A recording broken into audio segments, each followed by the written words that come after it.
Shalom sahabat Mesbah Mujizat yang terkasih.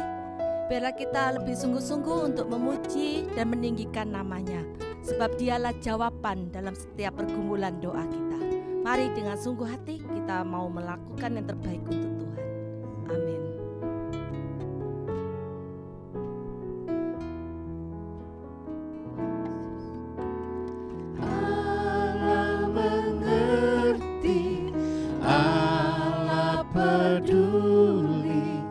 Segala persoalan yang kita hadapi tak akan pernah dibiarkannya.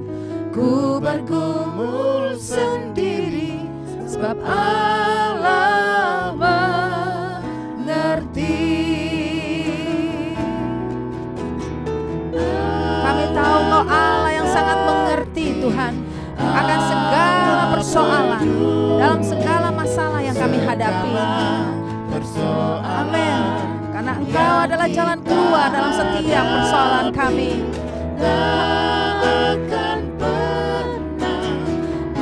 Mari Tuhan, beri kami Tuhan kekuatan. Amin. Sebab Allah mengerti. Jika aku berada dalam kesesakan, Engkau mempertahankan hidupku. Terhadap amarah musuhku, Engkau mengulurkan tangan-Mu dan tangan kanan-Mu yang menyelamatkan aku. Haleluya. Terima kasih Tuhan. Dibiarkannya ku bergumul sendiri sebab Allah mengerti.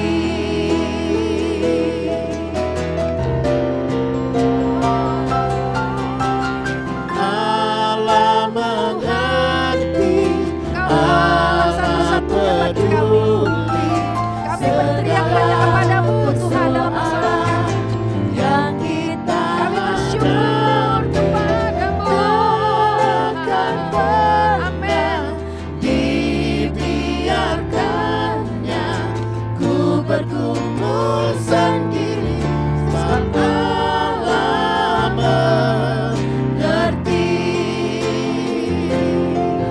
Sebab Allah mengerti. Sebab Allah mengerti.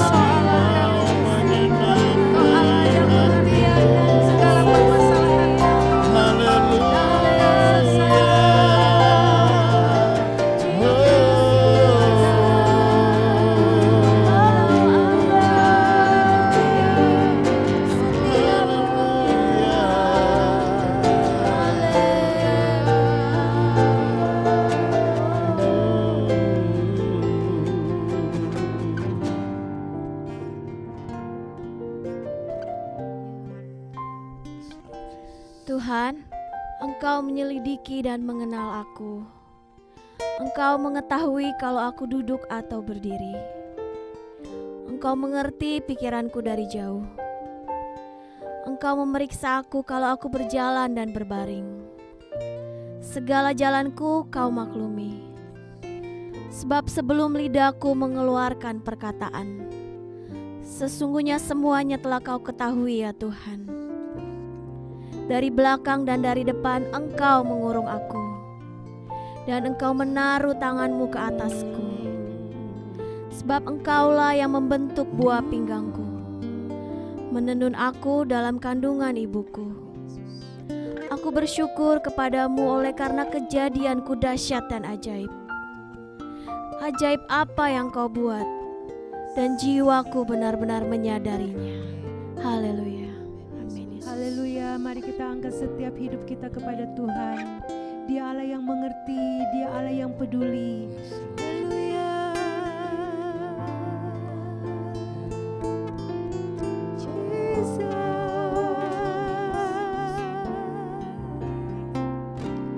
Dia mengerti,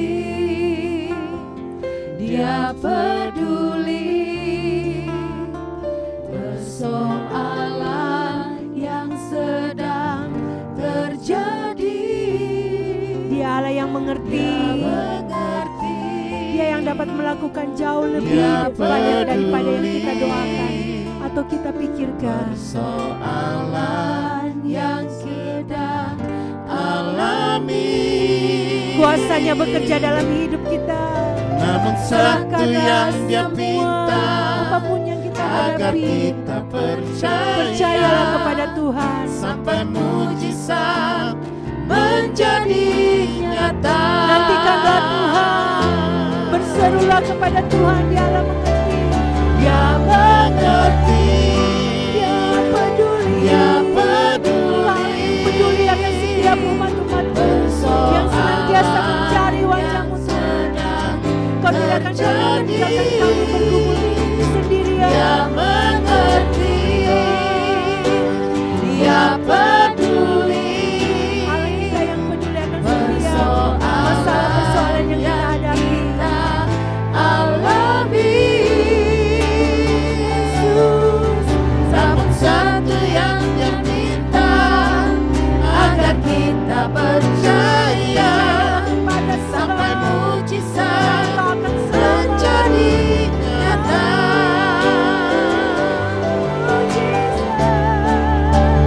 Dia mengerti, Dia peduli persoalan yang sedang terjadi. Dia mengerti, Dia peduli persoalan Dia yang memperhatikan, Dia yang alami. asal kita percaya dan buka hati bagi Tuhan. Namun satu yang Dia minta, agar kita percaya sampai mujizat menjadi nyata. Mari angkat tangan kita, angkat hati, katakan. Dia mengerti, Dia peduli Bawa setiap doa kepada Tuhan. Percaya setiap persoalan masalah terjadi. Dia akan bekerja di jalan-jalan. Dia mengerti, Dia peduli persoalan yang sedang alami. Asal kita percaya kepada Tuhan. Namun satu yang Dia minta, agar kita percaya sampai mujizat menjadi nyata. Namun satu yang Dia minta, agar kita percaya sampai mujizat menjadi nyata. Namun satu yang Dia minta, agar kita percaya sampai mujizat menjadi nyata. Sorak-sorai bagi Raja kita. Sorakan haleluya. Terima kasih Tuhan. Bagi Dialah yang dapat melakukan jauh lebih banyak daripada yang kita doakan atau pikirkan, seperti yang ternyata dari kasih yang bekerja di dalam kita. Terima kasih Tuhan, Engkau sungguh luar biasa dan ajaib. Engkau bekerja di jalan-jalan-Mu yang tidak kelihatan Tuhan. Dan kami terima mujizat hari ini terjadi dalam hidup kami Tuhan. Kesembuhan, mujizat pemulihan keluarga. Di dalam nama Tuhan Yesus Kristus, kami siapkan hati kami mendengarkan firman-Mu. Silakan Tuhan Engkau berbicara bagi kami. Di dalam nama Tuhan Yesus kami telah berdoa. Haleluya. Amin. Selamat berjumpa kembali semua sahabat Mesbah Mujizat. Salam sukacita, salam kemenangan dan salam mujizat. Tuhan Yesus begitu baik buat kita, sehingga sampai hari ini kita tetap bisa bersama-sama memuji menyembah Tuhan, serta belajar akan firman Tuhan. Kalau saudara benar-benar merasakan kebaikan Tuhan, mari coba kliklah di chat, katakan Tuhan Yesus baik. Coba kliklah, katakan Tuhan Yesus baik. Setiap hari kita harus berhadapan dengan ujian-ujian kesabaran. Baik saat kita menghadapi tekanan demi tekanan, saat kita menghadapi orang-orang sulit di sekitar kita, bahkan saat kita mengalami penantian yang tidak tahu sampai kapan ujungnya. Baru-baru ini seorang aktor terkenal Amerika bernama Will Smith dalam acara penghargaan Piala Oscar 2022. Dengan emosi dan kemarahan, Will Smith menampar Chris Rock yang hari itu menjadi presenter dalam acara Piala Oscar. Chris Rock menghina istri daripada Will Smith. Tetapi, saudaraku, sebuah kemarahan yang akhirnya membuat Will Smith menampar Chris Rock di depan publik, di depan stage. Yang akhirnya, walaupun Will Smith sudah menyesal dan minta maaf, tetapi ia diskorsing 10 tahun untuk tidak boleh menghadiri acara penghargaan Piala Oscar. Tentunya Will Smith menyesali kenapa dia terpancing emosi, mengapa dia tidak bisa belajar panjang sabar. Amsal 19 ayat 11 berkata, akal budi membuat seseorang panjang sabar, dan orang itu dipuji karena memaafkan pelanggaran. Akal budi membuat seseorang panjang sabar. Ternyata kalau kita punya akal budi, itu akan menolong kita untuk menjadi orang yang panjang sabar. Dalam terjemahan Alkitab Indonesia Bahasa Sehari-hari, Amsal 19 ayat 11, orang bijaksana dapat menahan kemarahannya. Ia terpuji karena tidak menghiraukan kesalahan orang terhadapnya. Orang bijaksana dapat menahan kemarahannya. Nah, karakter panjang sabar dan kecakapan untuk bisa mengendalikan kemarahan emosi adalah hal yang penting dalam hidup ini. Coba kliklah di komen, katakan, saya harus panjang sabar. Haleluya. Sekali lagi katakan, saya harus panjang sabar. Nah, bisa mengendalikan kemarahan akan menghindarkan kita dari banyak kesalahan demi kesalahan, serta tindakan bodoh yang merusak dan merugikan. Ternyata semua dimulai ketika kita menyadari betapa pentingnya untuk kita bisa mengendalikan kemarahan. Panjang sabar akan membuat kita disayang Tuhan dan disayang manusia. Sekali lagi, panjang sabar akan membuat kita semua disayang Tuhan dan disayang manusia. Itu sebabnya kita perlu minta Roh Kudus pertolongan. Mintalah Roh Kudus hikmat agar kita bisa mengendalikan kemarahan, agar kita bisa menjadi orang yang panjang sabar. Coba kliklah di chat, katakan, Tuhan tolong saya bisa mengendalikan emosi saya. Tolong saya untuk bisa mengendalikan emosi saya. Tuhan tolong saya untuk bisa mengendalikan emosi saya. Nah, bagaimana kita bisa panjang sabar? Bagaimana kita bisa mengendalikan kemarahan? Itu sebabnya tema daripada Mezbah Mujizat hari ini adalah rahasia panjang sabar. Rahasia panjang sabar. Nah, di ayat ini dalam Amsal 19 ayat 11, Raja Salomo memberikan sebuah nasihat rahasia buat kita bagaimana kita bisa menjadi orang yang panjang sabar. Amsal 19 ayat 11 bahasa Indonesia Sehari-hari dikatakan, orang bijaksana dapat menahan kemarahannya. Orang bijaksana dapat menahan kemarahannya. Rupanya di sini Raja Salomo menjelaskan, rahasia panjang sabar adalah ketika kita mau menjadi orang yang bijaksana. Ayo coba katakan, kliklah di komen, katakan, saya mau jadi orang bijaksana. Haleluya, saya mau jadi bijaksana. Saya mau jadi bijaksana. Nah, saudaraku, ternyata kalau kita menjadi orang yang bijaksana, maka kita akan menjadi orang yang bisa menahan kemarahan kita. Kita akan bisa menjadi orang yang mengendalikan diri kita dengan baik. Bahkan kita menjadi orang yang betul-betul bisa panjang sabar dalam segala keadaan. Nah, seringkali kita berpikir, apa sih itu bijaksana? Ingat bahwa bijaksana berbeda dengan pandai. Sekali lagi, bijaksana berbeda dengan pandai. Kenapa? Karena banyak orang pandai, sekolahnya tinggi, nilai-nilainya bagus di sekolah, tetapi mereka ternyata tidak bijaksana. Nah, orang bijaksana ternyata adalah orang yang, saudaraku, mungkin tidak terlalu pandai secara sekolah, tetapi dia mempunyai sebuah sifat bijaksana. Nah, tentunya kita tidak mau jadi orang yang bodoh.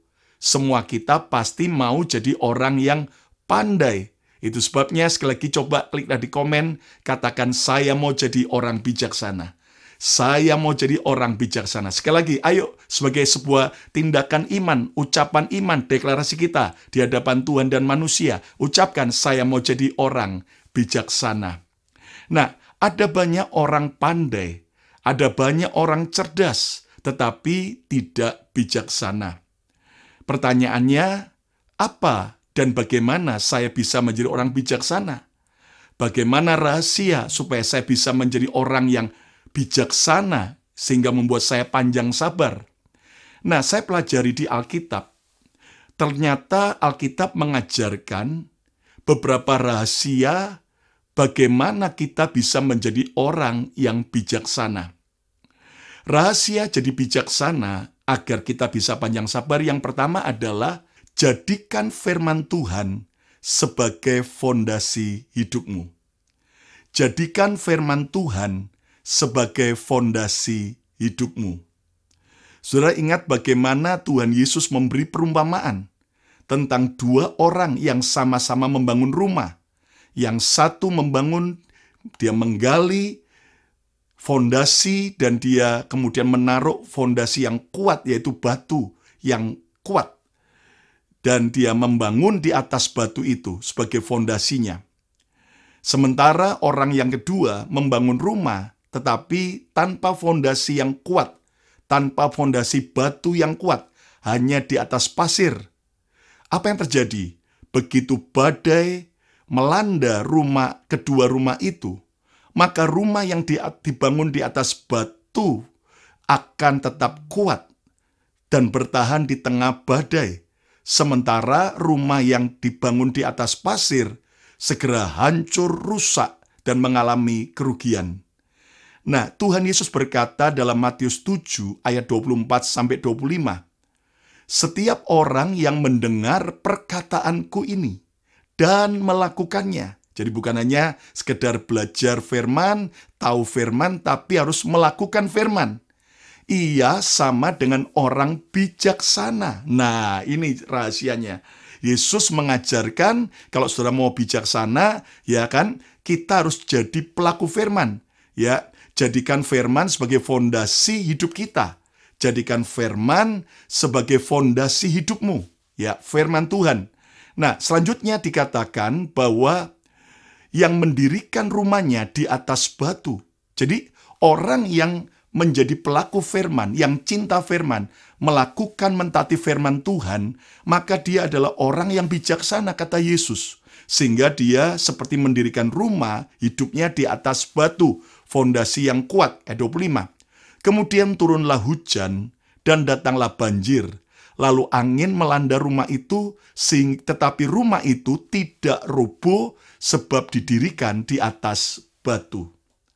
Nah, jadi saudaraku, jadikan firman Tuhan sebagai dasar fondasi hidup kita yang harus menjadi utama dalam hidup kita untuk kita kerjakan setiap hari. Nah, bijaksana karena menjadikan firman Tuhan sebagai fondasi hidup kita itu artinya apa? Baca Alkitab, renungkan Alkitab, firman Tuhan, pelajari dan lakukan firman Tuhan. Jadi jangan cuma hanya sekedar, saudaraku, mendengar, membaca, tetapi kita harus menjadi pelaku firman. Lalu juga terapkan rahasia kemenangan dari Alkitab. Alkitab adalah sebuah buku yang paling jujur di dunia. Tidak hanya mencatat kelebihan tokoh-tokoh Alkitab, tetapi juga kelemahan dan kekurangan tokoh-tokoh Alkitab. Sehingga saudara bisa belajar kenapa orang itu gagal, kenapa orang itu menang, dan kita bisa menerapkan rahasia-rahasia kebenaran itu dalam hidup kita. Sehingga pada saat kita mengaplikasikan firman itu, maka kita juga akan bisa alami kemenangan. Jangan langgar apa yang Alkitab ajarkan. Itu akan membuktikan bahwa saudara dan saya menjadikan Alkitab firman Tuhan sebagai fondasi dalam hidup kita. Kita tidak boleh melanggar apa yang Alkitab katakan. Prinsip nilai kebenaran dari Alkitab jelas kita harus hidupi. Dan jangan kemudian justru kita mengabaikan nilai kebenaran Alkitab untuk kita mengadopsi atau melakukan apa yang dunia sedang ajarkan. Sebab ingat, apa yang dunia ajarkan bisa salah, tetapi firman Tuhan tidak pernah salah. Katakan amin. Ayo coba kliklah di komen, katakan, saya mau jadi pelaku firman Tuhan. Saya mau jadi pelaku firman Tuhan. Sekali lagi, saya mau jadi pelaku firman Tuhan. Kita harus menjadikan firman Tuhan sebagai fondasi dalam hidup kita. Mazmur 119 ayat 98 sampai 102. Perintahmu membuat aku lebih bijaksana daripada musuh-musuhku. Nah, lihat bahwa perintah Tuhan akan membuat kita lebih bijaksana daripada musuh-musuh kita. Sebab selama-lamanya itu ada padaku. Aku lebih berakal budi daripada semua pengajarku. Sebab peringatan-peringatanmu Tuhan, kurenungkan. Itulah firman. Ternyata, waktu kita menjadikan Alkitab sebagai fondasi hidup kita, kita akan jauh lebih bijaksana daripada musuh-musuh kita. Kita lebih berakal budi daripada para pengajar kita. Ayat yang ke-100.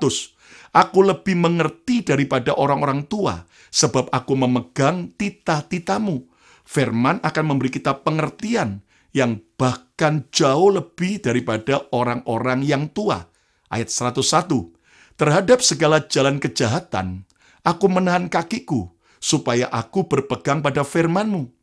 Aku tidak menyimpang dari hukum-hukum-Mu, sebab Engkaulah yang mengajar aku. So sekalian, mari kita jadikan firman Tuhan sebagai fondasi dalam hidup kita, yang terutama, yang menjadi sebuah pijakan, kompas, sebuah standar nilai kebenaran dalam hidup saudara dan saya. Sehingga pada saat kita menghadapi tekanan, saat kita dilukai oleh perilaku-perilaku orang yang menyakitkan kita, pilihlah untuk kita berespon benar sesuai dengan apa yang Alkitab ajarkan.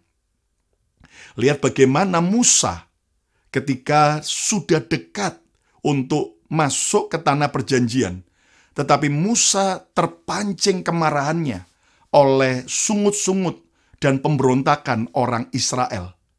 Nah, mungkin Musa bisa argumentasi dengan Tuhan. Oh, karena orang-orang Israel yang aku pimpin keras kepala, tegar tengkuk, suka ngomel, itu membuat aku marah dan sebagainya. Tapi lihat, Tuhan tidak mempeributkan tentang siapa pemicu kemarahan itu. Tetapi yang Tuhan mau ukur, yang Tuhan mau nilai adalah respon kita. Bagaimana walaupun kita sedang dalam situasi yang sulit, dalam keadaan ditekan dan dilukai atau disakiti, bahkan juga dipojokkan oleh orang-orang yang ada di sekitar kita. Sebaliknya, Daud itu berhasil menguasai dirinya. Daud berhasil untuk tetap panjang sabar saat dia ditekan, dikejar-kejar, mau dibunuh, difitnah oleh mertuanya Raja Saul. Kenapa? Karena tadi Mazmur 119 berkata bahwa aku bisa menjadi lebih bijaksana karena firman Tuhan. Nah, jadi kalau Anda dengar khotbah, jangan cuma hanya sekedar dengar, lakuin, renungkan, dan kemudian Anda bisa sharekan, katakan amin. Ayo coba kliklah di komen, katakan, firman Tuhan sanggup mengubah hidup saya. Haleluya. Firman Tuhan sanggup mengubah hidup saya. Sekali lagi, firman Tuhan sanggup mengubah hidup saya. Yang pertama, agar kita menjadi bijaksana, sehingga kita bisa panjang sabar adalah jadikan firman Tuhan sebagai fondasi hidup kita. Sekarang yang kedua, Tuhan Yesus juga mengajar bagaimana kita bisa bijaksana agar kita menjadi panjang sabar. Yang kedua, berpikirlah jauh ke depan. Berpikirlah jauh ke depan. Ingat, Tuhan Yesus memberi perumpamaan juga tentang 5 gadis yang bijaksana dan 5 gadis yang bodoh. Lihat Matius 25 ayat yang keempat. Sedangkan gadis-gadis yang bijaksana itu membawa pelitanya dan juga minyak dalam buli-buli mereka. Gadis yang bijaksana ini ternyata tidak hanya membawa pelita, tetapi membawa minyak cadangan minyak. Sehingga apa yang terjadi pada saat 5 gadis bijak dan 5 gadis bodoh menanti kedatangan mempelai yang ternyata terlambat datang, maka pelita mereka sama-sama hampir padam. Tetapi 5 yang bijaksana punya cadangan minyak, sementara 5 gadis yang bodoh tidak punya cadangan minyak. Dan Anda tahu akhirnya 5 gadis yang bijaksana ini bisa masuk ke dalam pesta perkawinan itu. Kenapa? Karena mereka mempersiapkan diri dalam keadaan apapun yang terjadi. Nah, kalau kita renungkan 5 gadis bijak ini membawa cadangan minyak bukan karena kurang kerjaan, tetapi pasti mereka punya alasan dan punya tujuan. Nah, ini membuktikan bahwa 5 gadis yang bijaksana ini membawa cadangan minyak sebab mereka sudah berpikir jauh ke depan. Mereka sudah siap menyongsong masa depan. Mereka sudah memprediksi kira-kira kalau sampai mempelai lama datang, bagaimana, apa yang aku harus lakukan? Kalau tiba-tiba minyak itu di dalam pelitaku mulai habis, maka lebih baik daripada padam, daripada terlambat, aku sudah harus mempersiapkan membeli cadangan minyak. Nah, 5 gadis bijaksana ini berpikir jauh ke depan. Mereka sudah siap menyongsong masa depan. Ayo coba semua saudara yang mau bijaksana, coba kliklah di komen, di live chat, katakan, saya mau siap menyongsong masa depan. Saya mau siap menyongsong masa depan. Sekali lagi, saya mau siap menyongsong masa depan. Nah, kita harus berpikir jauh ke depan. 5 gadis bijaksana sudah mempersiapkan diri. Sehingga ketika keadaan di luar dugaan terjadi, mereka sudah siap. Sementara orang bodoh akan berpikiran sempit, berpikiran pendek, dan akibatnya mereka dengan mudahnya meledak amarah mereka karena mereka berpikiran sempit dan berpikiran pendek. Sedangkan orang bijaksana bisa menahan kemarahannya, bisa panjang sabar, sebab ia berpikir jauh ke depan. Apa kira-kira akibat jika ia meledak dalam kemarahan? Apa hasil kalau dia belajar mengendalikan kemarahannya dan menjadi orang yang panjang sabar? Nah, dia sudah melihat ke depan. Mereka sudah berpikir jauh ke depan. Resiko, akibat, dan apa yang akan terjadi kalau dia marah atau dia panjang sabar. Nah, saudara, Inilah perbedaan antara orang bodoh dan orang yang bijaksana. Orang bijaksana berpikir jauh ke depan. Ayo coba kliklah di komen, di live chat, katakan, saya harus berpikir jauh ke depan sebelum marah. Sekali lagi, saya harus berpikir jauh ke depan sebelum marah. Sekali lagi, saya harus berpikir jauh ke depan sebelum marah. Satu kali ada seorang raja memimpin pasukannya untuk berperang. Di tengah perjalanan mereka harus melewati sebuah desa. Dan ada sebuah rumah penduduk desa itu. Dan di depan rumahnya ada tulisan, di sini tinggal seorang pemain catur terhebat di dunia. Raja yang pandai main catur merasa tersinggung. Dia merasa jago bermain catur. Maka raja menghentikan rombongan itu dan menantang penghuni rumah itu untuk bermain catur. Ternyata dengan mudahnya raja mengalahkan pria penghuni rumah itu. Raja pun tertawa dan berkata, lihat, sekarang aku bisa mengalahkan kamu. Coba turunkan tulisan di rumahmu itu. Kamu bukan lagi pemain catur yang terhebat, karena aku sudah bisa mengalahkan. Lalu raja dengan sukacita, dengan senang, dia maju lagi dengan pasukannya berperang.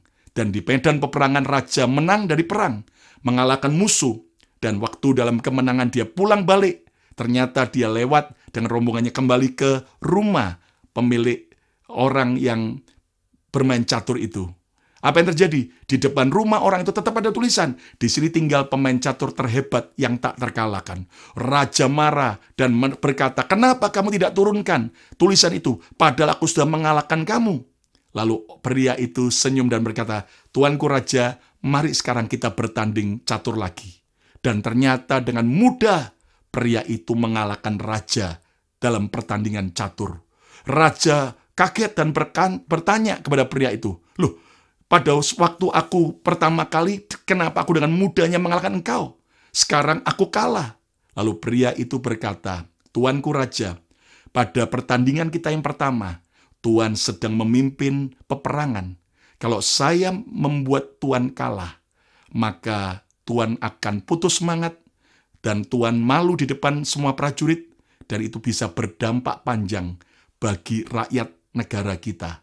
Itu sebabnya di pertandingan pertama, saya sengaja membiarkan Tuan menang. Tetapi di pertandingan yang kedua, saya benar-benar menggunakan kepandaian saya, dan rupanya Tuan Raja kalah terhadap saya. Pria di rumah itu bukan cuma sekedar pandai main catur, tetapi pria itu bijaksana. Kenapa? Karena pria ini berpikir jauh ke depan. Seandainya dia kalahkan raja hari itu bermain catur, maka itu akan berdampak besar bagi psikologi raja dan kemudian bisa berakibat bagi kekalahan sebuah kerajaan. Saudara sekalian, mari kita menjadi orang yang bijaksana dengan berpikir jauh ke depan yang akan membuat kita bisa panjang sabar. Artinya apa? Mari kita memikirkan kepentingan bersama, bukan ego kita. Seringkali dalam rumah tangga, ribut berantem. Kenapa? Karena kita mementingkan ego daripada kepentingan bersama. Kita lebih mementingkan emosi kita, meledak-ledak dalam kemarahan kita, tanpa memikirkan kepentingan keluarga kita, kepentingan daripada pasangan kita, kepentingan anak-anak kita. Dan orang yang berpikir jauh ke depan dan membuatnya akan panjang sabar juga memikirkan kepentingan kerajaan surga, kepentingan nama Yesus, bukan kepentingan kerajaan dirinya sendiri. Nah, berapa banyak orang yang penting pokoknya begitu marah, dia marah, semprot sana, semprot sini, saudaraku, tanpa memikirkan kepentingan kerajaan Tuhan. Akibatnya nama Yesus dipermalukan. Akibatnya kemudian terjadi perpecahan, akibatnya terjadi permusuhan. Dan mari kita belajar supaya kita memikirkan kepentingan kerajaan Yesus lebih daripada kepentingan diri kita sendiri, kerajaan kita sendiri. Katakan amin. Ayo coba klik lagi di komen, katakan, saya mau memikirkan kepentingan kerajaan Tuhan. Saya mau memikirkan kepentingan kerajaan Tuhan. Haleluya. Saya mau memikirkan kepentingan kerajaan Tuhan. Pikirkan untuk kepentingan kerajaan Yesus lebih dulu daripada kepentingan kita pribadi. Kita juga harus memikirkan keuntungan daripada panjang sabar. Ternyata orang yang panjang sabar akan dicintai Tuhan. Panjang sabar, sehat dan bahagia. Panjang sabar, diberkati Tuhan. Katakan amin. Nah, saudaraku, mari kita belajar untuk berpikir jauh ke depan. Sebelum kita meledak dalam kemarahan, tentunya kita perlu berpikir dulu, kalau aku marah, kira-kira apa yang diuntungkan? Siapa yang dirugikan? Siapa yang akan diuntungkan? Dan mari kita belajar, kita mau mendahulukan kepentingan Tuhan, kepentingan orang banyak, dan jangan kita mendahulukan kepentingan ego kita maupun kerajaan kita sendiri. Haleluya. Yang ketiga, yang terakhir, saudaraku, rahasia bijaksana supaya kita bisa panjang sabar adalah terus belajar dari kesalahan. Terus belajar dari kesalahan. Yesaya 5 ayat 21, celakalah mereka yang memandang dirinya bijaksana, yang menganggap dirinya pintar. Wah, ini bahaya sekali.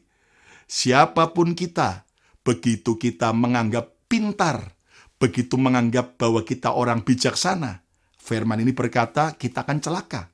Kita tidak akan diberkati, kita tidak akan beruntung. Nah, apa artinya? Ternyata kita harus selalu mau menganggap diri kita belum bijaksana, belum pintar, sehingga kita mau terus belajar. Kita mau terus belajar karena aku belum bijaksana. Aku mau jadi bijaksana. Aku belum pintar. Aku mau lebih pintar lagi. Nah, kita harus belajar untuk terus mau belajar dari setiap kesalahan. Orang bodoh adalah orang yang mau belajar dari kesalahannya, sehingga akhirnya dia berubah menjadi orang bijak. Sementara orang bebal adalah orang yang terus mengulangi kebodohannya tanpa merasa bersalah. Dengan dia berpikir bahwa semuanya fine, oke-oke saja. Nah, kita harus mau belajar dari setiap kesalahan-kesalahan yang ada. Baik kesalahan yang kita pernah berbuat, maupun kesalahan yang orang lain pernah berbuat. Ayo coba kliklah di komen, di live chat katakan, saya mau belajar, diajar, dan berubah. Haleluya. Saya mau belajar, diajar, dan berubah. Kata bijaksana dalam Kamus Besar Bahasa Indonesia dikatakan, arti bijaksana adalah yang pertama, selalu menggunakan akal budinya, pengalaman dan pengetahuannya, bertindak arif, tajam berpikir. Yang kedua, arti bijaksana, pandai dan berhati-hati, cermat, teliti, apabila menghadapi kesulitan, dan sebagainya. Kalau boleh saya simpulkan, orang bijaksana adalah orang yang terus mau belajar dari setiap kesalahan-kesalahan yang dia pernah berbuat. Saudaraku, terus miliki kemauan untuk kita menjadi jauh lebih baik daripada hari kemarin. Jangan sibuk berkompetisi dengan orang lain, tetapi berkompetisilah dengan diri kita sendiri. Dari hari kemarin, aku harus jadi lebih baik. Saudara, orang yang bodoh, asal dia mau belajar dan tidak mengulangi kesalahannya, dia akan bisa jadi bijaksana. Sementara orang yang bebal adalah orang yang terus mengulangi kembali, dan terus mengulang kembali kesalahan-kesalahan yang sama. Satu kali saya pernah dimasukkan ke dalam akun satir. Dan begitu banyak komen-komen negatif tentang tampilan saya. Dan di awal saya mengaku jujur dengan saudara, saya buat kesalahan. Saya mencoba untuk menjelaskan kepada orang-orang yang mencaci maki saya bahwa sepatu mahal yang saya pakai itu bukan saya beli sendiri, tetapi hadiah dari orang-orang yang mengasihi pada saat saya ulang tahun. Tetapi ketika saya mencoba menjelaskan, ternyata komen-komennya tambah menggila. Orang-orangnya tambah sadis-sadis komennya. Dan di situ saya baru sadar. Tuhan mengingatkan, percuma saja memberi mutiara kepada seekor babi. Karena babi itu akan menginjak-injak mutiara, bahkan menginjak-injak kita. Artinya, percuma saja kita memberikan hal-hal yang penting kepada orang-orang yang ternyata tidak menghargai apa yang kita mau beritahu. Maka sejak hari itu saya minta ampun sama Tuhan. Maka sejak hari itu sampai hari ini, ketika orang mau bicara apa saja yang negatif tentang saya belajar periksa diri. Kalau ada kesalahan, saya bertobat dan saya berubah. Tetapi kalau tidak, saya akan terus melakukan bagian saya. Saya tidak mau terganggu dengan kata-kata negatif. Kenapa? Karena kita tidak akan pernah bisa menyenangkan semua orang. Dan kita, saudaraku, tahu bahwa yang namanya haters akan selamanya akan menjadi orang-orang yang nggak suka dengan kita. Dan Yesus Kristus saja, waktu dia di dunia ini begitu baiknya, masih ada banyak hatersnya. Nah, siapakah kita? Dan ingat bahwa jangan lagi terganggu dengan apa kata orang. Yang penting kita koreksi diri. Kalau kita benar di hadapan Tuhan, lakukan semuanya dengan sebuah ketaatan kepada Tuhan. Ingat bahwa emas asli tidak akan pernah takut ketika dikatakan palsu, sebab waktu akan membuktikan bahwa emas itu benar-benar asli. Dan mari kita belajar setiap hari. Kita mau belajar dari setiap kesalahan-kesalahan yang pernah kita perbuat maupun yang orang lain perbuat. Sehingga setiap hari kita menjadi orang yang lebih bijaksana lagi. Kita harus mau berubah menjadi semakin serupa dengan Kristus. Ayo coba yang mau, coba klik di komen, di live chat katakan, saya mau berubah semakin serupa dengan Kristus. Haleluya, saya mau berubah semakin serupa dengan Kristus. Sekali lagi, saya mau berubah semakin serupa dengan Kristus. Kesimpulannya, jadilah orang yang panjang sabar. Dan Raja Salomo telah menjelaskan buat kita, bahwa hanya orang yang bijaksana yang bisa panjang sabar. Dan ternyata bagaimana kita punya rahasia untuk bisa bijaksana, sehingga kita bisa panjang sabar. Yang pertama, jadikan firman Tuhan sebagai fondasi hidupmu. Saudaraku, cintai firman, baca, pelajari, renungkan, hafal, ucapkan firman, tetapi juga lakukanlah firman. Sehingga firman yang memerdekakan saudara dan saya, yang menjadikan kita menjadi orang yang bijaksana, sehingga saat goncangan terjadi, kita terbukti tetap kuat karena Tuhan dan firman-Nya yang menjadi fondasi hidup kita. Yang kedua, berpikirlah jauh ke depan, seperti 5 gadis yang bijak. Mereka benar-benar telah siap untuk masa depan. Mereka telah memikirkan jauh lebih daripada yang lain. Dan lihat bagaimana, saudaraku, orang yang bodoh adalah orang yang berpikir pendek, berpikiran sempit. Maka kita untuk bijaksana, kita harus berpikir luas, berpikir jauh ke depan. Kita harus lebih dulu mementingkan kepentingan kerajaan Tuhan dan bukan kerajaan kita sendiri. Kita lebih dulu yaitu mementingkan kepentingan bersama, bukan ego kita. Saudaraku, dan yang ketiga, teruslah belajar dari kesalahan. Hanya orang-orang bebal yang terus mengulangi dan mengulangi dan mengulangi kesalahan yang sama. Mari kita belajar untuk jadi orang yang bijaksana. Yang mau jadi orang bijaksana, katakan, saya mau jadi bijaksana. Sekali lagi katakan, saya mau jadi bijaksana. Sekali lagi, saya mau jadi bijaksana. Amin, amin. Mari kita akan berdoa bersama-sama. Terima kasih buat firman-Mu Tuhan, yang mengajar kami untuk kami panjang sabar, yang mengajar kami untuk kami bisa mengendalikan kemarahan kami saat kami melewati situasi yang sulit, dalam keadaan kami dilukai, ditekan oleh apapun juga, bahkan dalam penantian yang kami harus belajar panjang sabar. Hari ini Tuhan Yesus, ampuni setiap dosa kesalahan kami. Kami mau sungguh-sungguh berubah semakin serupa dengan Kristus. tolong kami Tuhan, untuk kami benar-benar menjadi pelaku firman Tuhan, untuk kami bisa berpikir jauh ke depan, berpikir lebih mendahulukan kepentingan kerajaan Tuhan dan kepentingan banyak orang daripada kerajaan kami pribadi dan ego kami. Ajari kami Tuhan untuk terus menjadi bijak di hari ini dan hari esok kami, sehingga kami tidak mengulangi lagi kesalahan-kesalahan yang sama, dan anugerah-Mu menolong setiap kami. Kalau ada sahabat Mesbah Mujizat yang sedang mengalami depresi, yang sedang mengalami kemarahan, tidak bisa mengontrol kekhawatirannya, tidak bisa hidup dalam damai sejahtera, yang gelisah, tidak bisa tidur, di dalam nama Yesus, biar kuasa Tuhan yang menjamah dan memulihkan, sehingga terjadi terobosan, ketenangan di jiwa, dan ada kemenangan